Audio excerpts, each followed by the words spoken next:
Dad, I already sold your military medals. Those 7 words hit me harder than any bullet I had ever survived. My own son had sold the one thing I begged him never to touch, to pay for his dream wedding. He thought he had sold a box of old metal. He had no idea one medal carried a secret that could change his entire future forever. By the time he realized what he had done, the buyer had already vanished without a trace.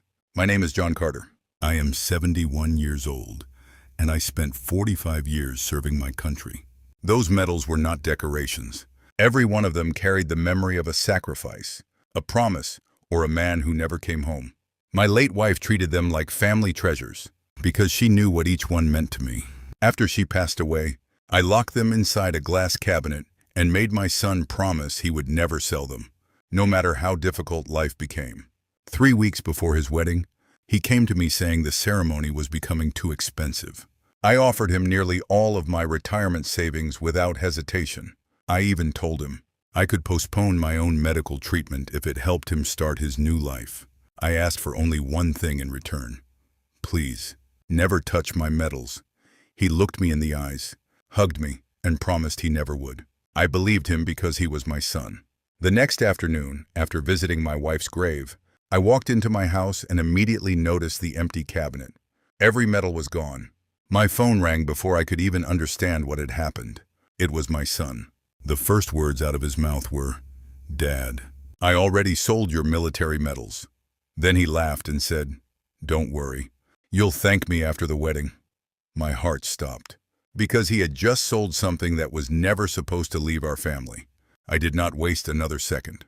I grabbed my car keys and drove straight to my son's apartment, praying the buyer had not disappeared yet. Every mile felt heavier than the last, because I knew those medals were gone. But the medals were no longer my biggest fear. Hidden behind them was a small black velvet box that my son never knew existed. If the wrong person opened it, everything I had protected for more than 20 years could be lost forever. When I arrived, my son welcomed me with a smile, completely unaware of the storm he had created. My future daughter-in-law excitedly showed me the wedding decorations, expensive flowers, and designer furniture they had just purchased. She proudly said, "This is the wedding we always dreamed of." I looked around the room and realized almost everything had been bought with the money from my medal collection. My son smiled and said, "Dad, I know you are upset now, but after the wedding you will see that I made the right decision." I looked directly into his eyes and quietly asked, "Tell me the buyer's name." His smile faded. He admitted he only knew the man's first name and had met him through an online advertisement. He accepted cash, handed over the medals, and never asked another question. My heart grew heavier with every word. I asked him one more question. "When you packed the medals, did you notice a small black velvet box hidden behind the last display shelf?"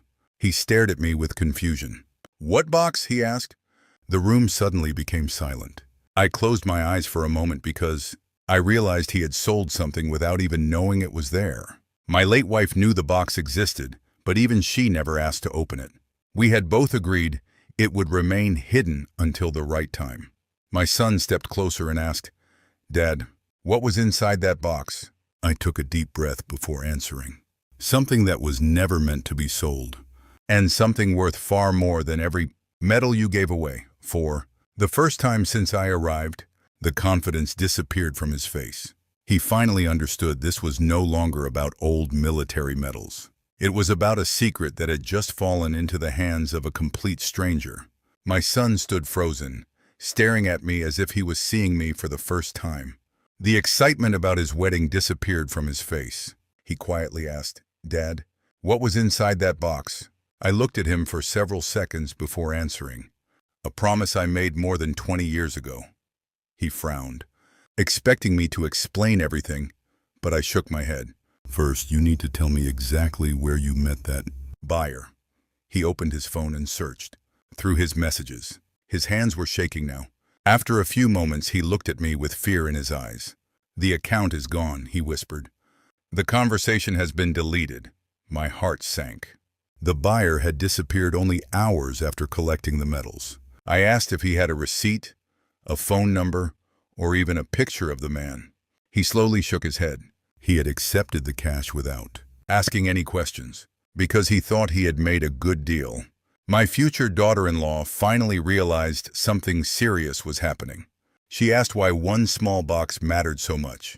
I turned toward her and quietly replied, because the medals were valuable to me. But the box was never about money. The room became silent. My son lowered his head and admitted he never expected any of this. He thought he was helping his future family by finding quick money before the wedding.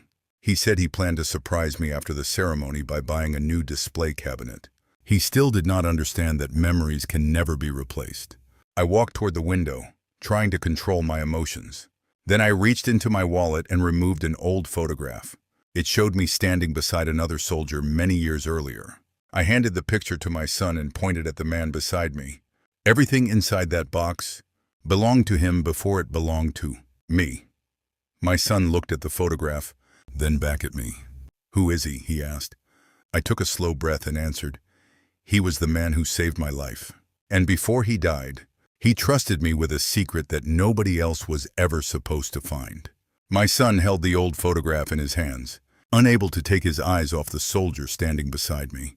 He quietly asked, "Dad, what secret did he leave you?" I sat down and looked at the picture for a long moment before answering. His name was William. 23 years ago, during our final mission together, he pulled me out of a burning vehicle only seconds before it exploded. He lost his own life saving mine. My son remained silent. I continued.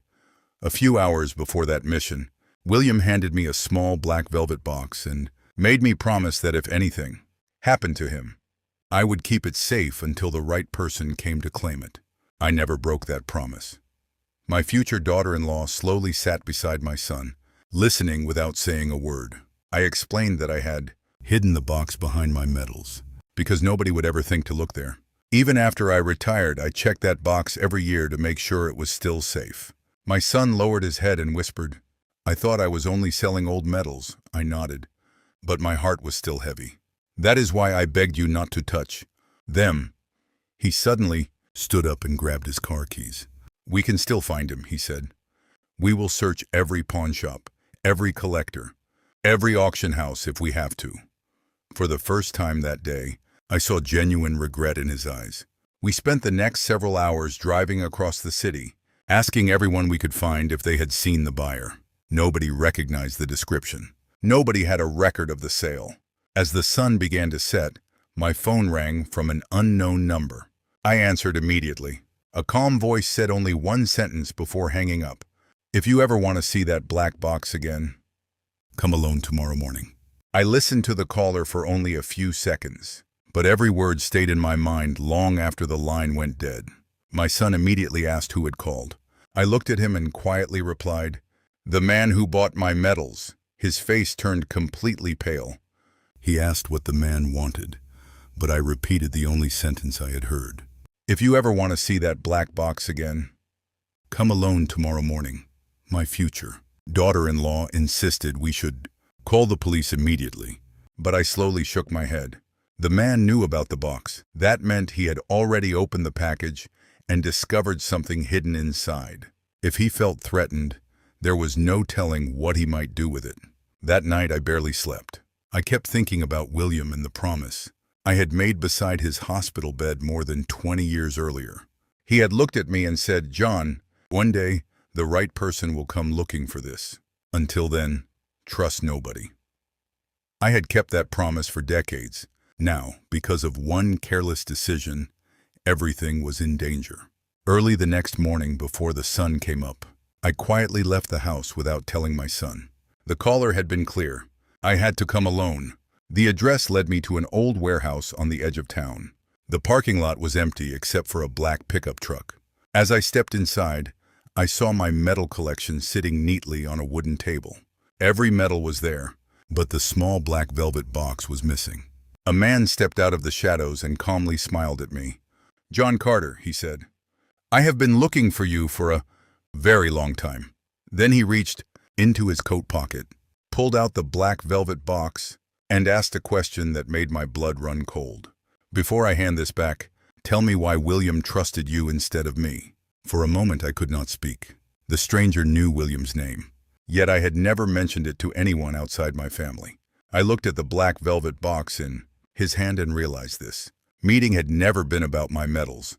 He slowly placed the box on the table but kept one hand on it. "You have spent more than 20 years protecting something that never belonged to you," he said. I calmly replied, "William asked me to protect it until the right time. I kept my promise." The man smiled, but there was sadness in his eyes. "Then he never told you about me." I remained silent. He reached into his wallet and handed me an old photograph. My hands began to shake. It was another picture of William. But this time he was standing beside the same man now standing in front of me. On the back of the photograph, I recognized William's handwriting immediately. It read, "Brothers Forever." I looked up and asked, "Who are you?" The man took a deep breath before answering. "My name is Michael." William was my older brother. My heart nearly stopped. In all the years I had known William, he had never once mentioned having a brother. Michael slowly sat down and continued. "After William died, I searched everywhere for that box because I believed it belonged to our family. But every trail led to one name, John Carter." I looked at the box again. "If you are William's brother, why did you buy the medals without telling me who you were?" Michael lowered his head. "Because I needed to know whether you had kept your promise or whether you had already sold everything yourself."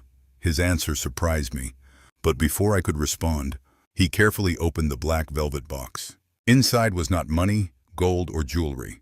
There was only a single sealed envelope with William's name written across the front, and beneath it were 8 handwritten words that changed everything. "Only my brother and John may open this together." Michael and I stared at the sealed envelope without saying a single word. For more than 20 years, I had protected that box without ever opening it because I had given William my word. Now, for the first time, both names written on the envelope were standing in the same room. Michael slowly reached toward it, then stopped. "I have waited half my life for this moment," he whispered. I nodded and carefully broke the old wax seal.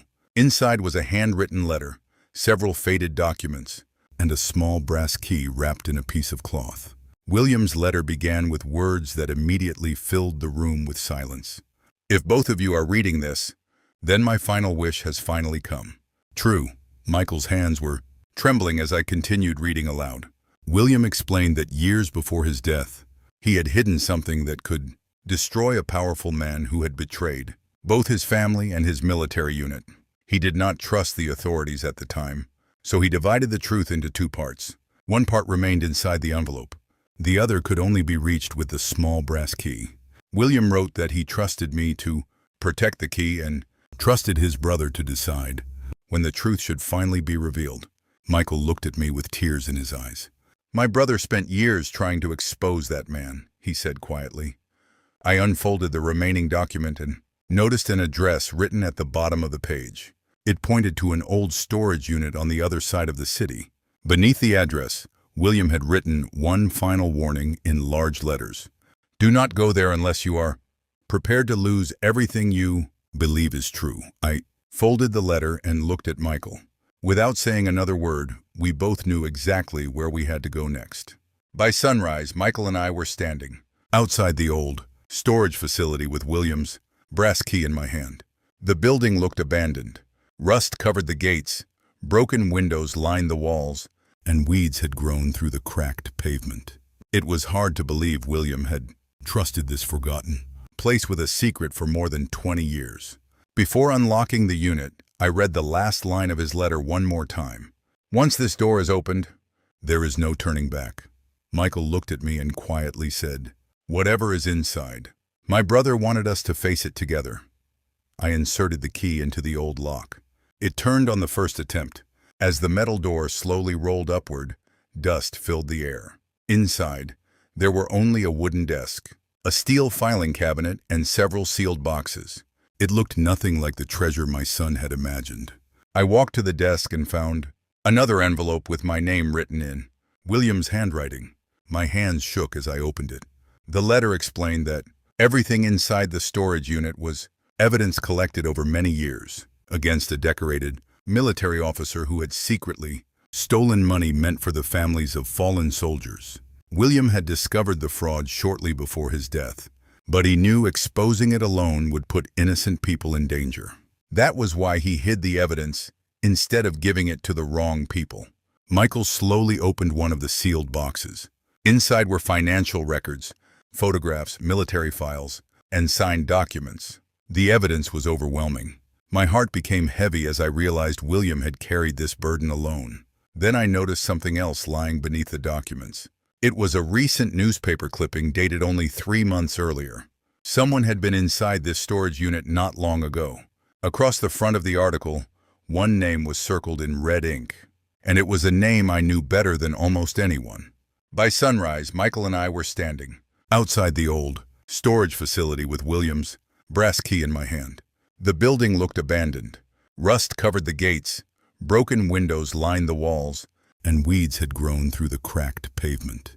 It was hard to believe William had trusted this forgotten place with a secret for more than 20 years. Before unlocking the unit, I read the last line of his letter one more time. "Once this door is opened, there is no turning back." Michael looked at me and quietly said, "Whatever is inside." My brother wanted us to face it together. I inserted the key into the old lock. It turned on the first attempt. As the metal door slowly rolled upward, dust filled the air. Inside, there were only a wooden desk, a steel filing cabinet, and several sealed boxes.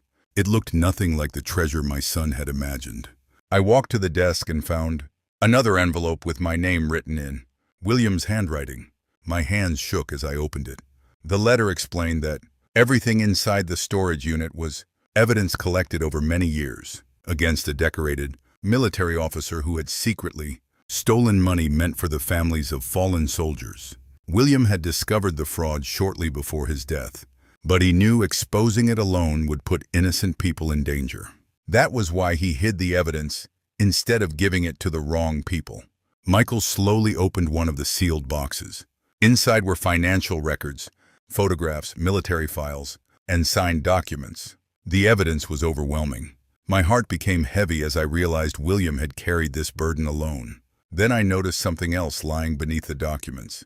It was a recent newspaper clipping dated only 3 months earlier. Someone had been inside this storage unit not long ago.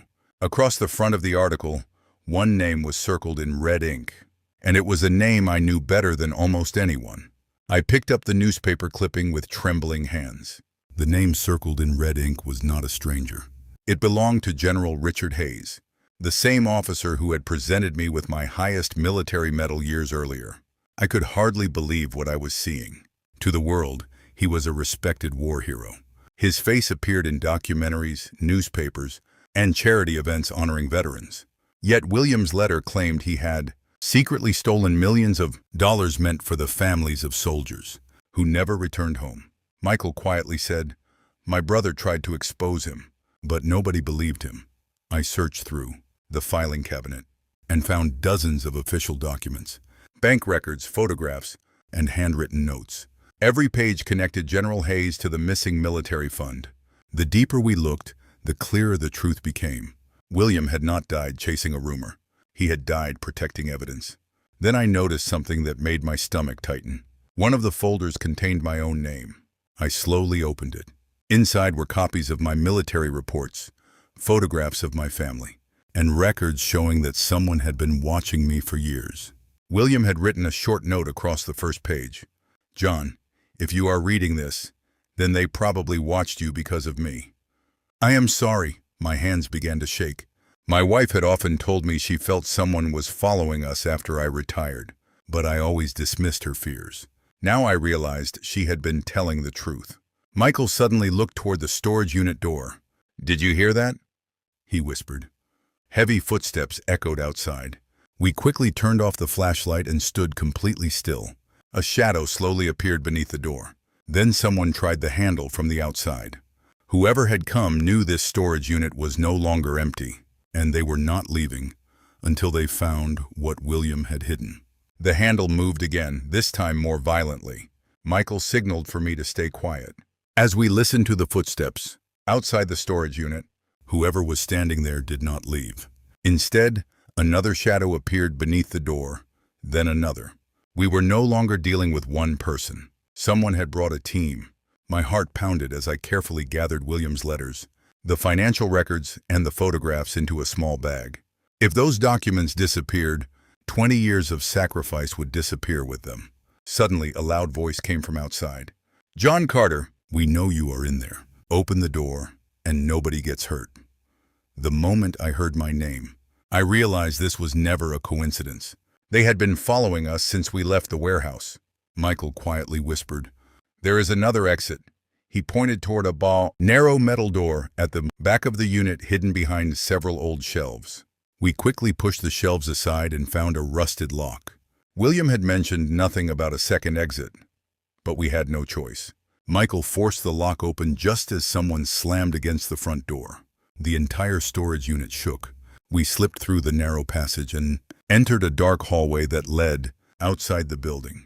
Before leaving, I looked back one last time at the room where William had hidden the truth for more than 2 decades.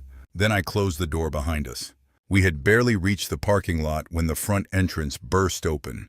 3 men rushed inside the storage unit, but we were already gone. As I started the truck, Michael opened the bag to make sure nothing had been left behind. His face suddenly turned white. "John," he whispered, "one file is missing." I grabbed the bag and searched through every document. He was right. The most important folder, the one containing William's final evidence against General Hayes, had disappeared before we escaped.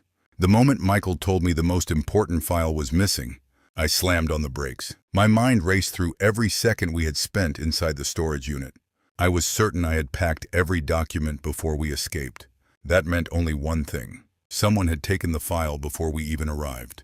Michael searched the bag again, hoping we had simply overlooked it, but the folder was gone. William's strongest evidence had disappeared.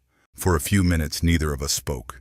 Then I remembered the newspaper clipping with General Richard Hayes's name circled in red ink. I turned the paper over and noticed something I had missed earlier. In one corner, William had written a short message in pencil. "If the blue file is missing, do not panic. The truth was never kept in one place."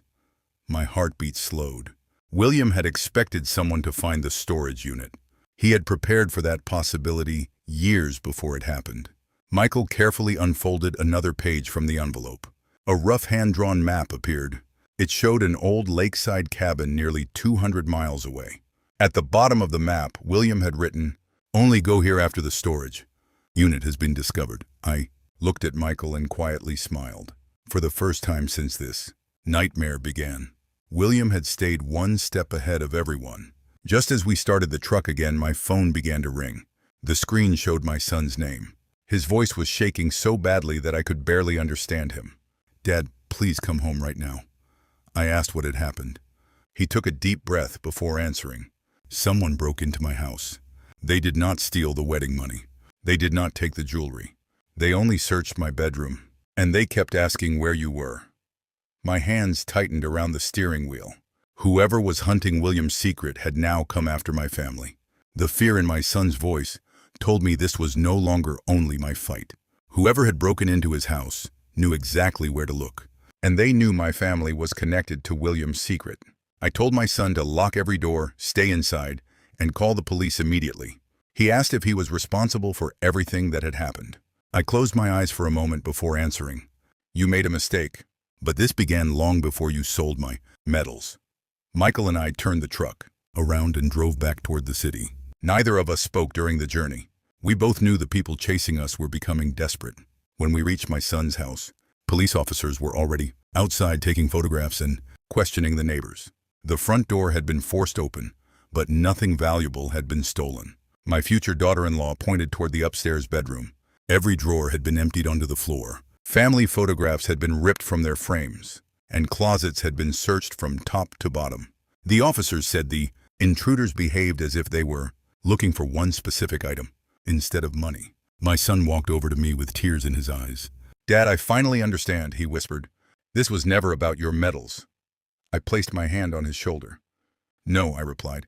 "The medals only led them to William's secret before anyone could say another word." One of the officers approached us carrying a small envelope he had found beneath my son's bed. My name was written across the front in neat handwriting. I immediately recognized the writing. It belonged to William. My hands shook as I opened the envelope.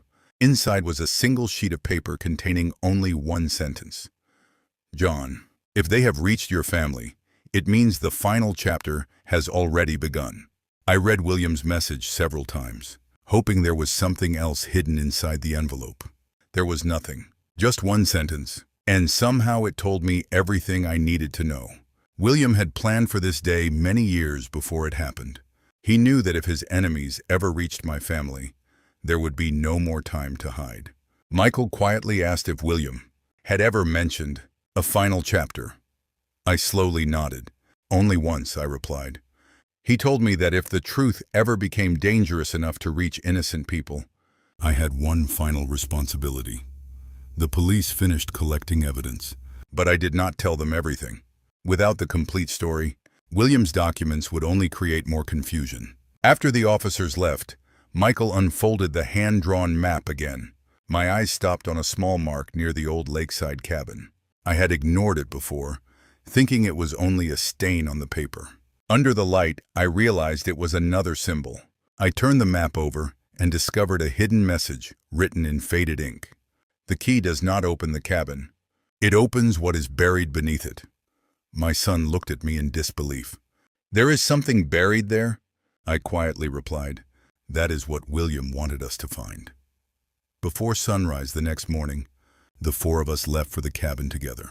The drive took several hours and none of us spoke very much.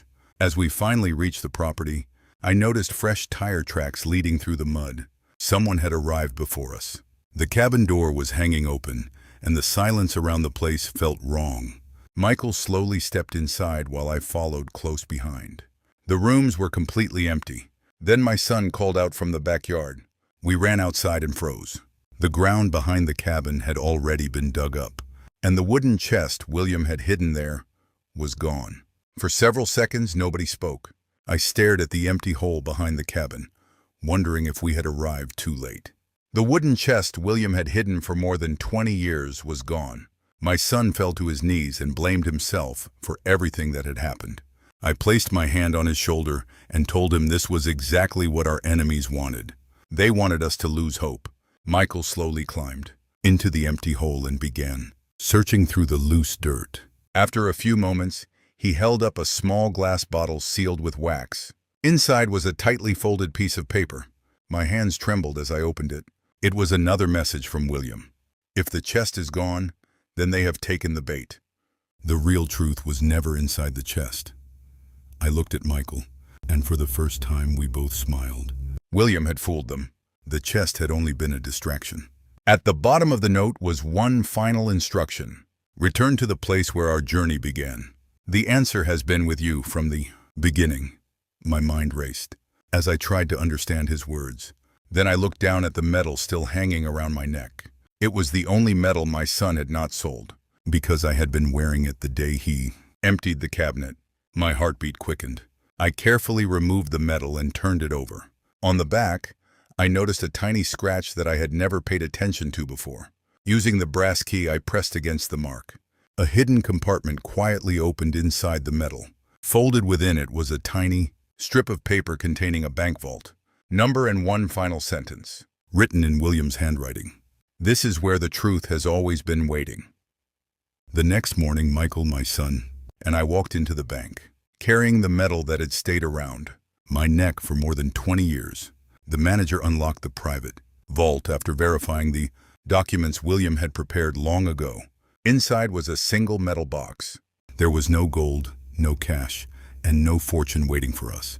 Instead, the box contained the complete evidence William had spent years protecting, along with a signed confession from General Richard Hayes's closest business partner. Every missing record, every financial transfer, and every witness statement was there. William had hidden the real truth where nobody would ever think to look. Within weeks, federal investigators reopened the case.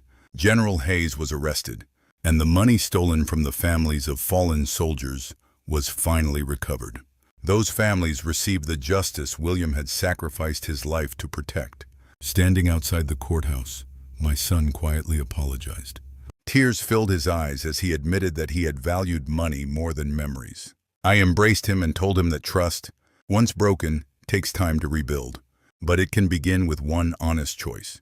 A few months later, his wedding took place, not in a luxury hall, but in a small community church surrounded by the people who truly loved him. It became one of the happiest days of our lives because it was built on honesty instead of pride.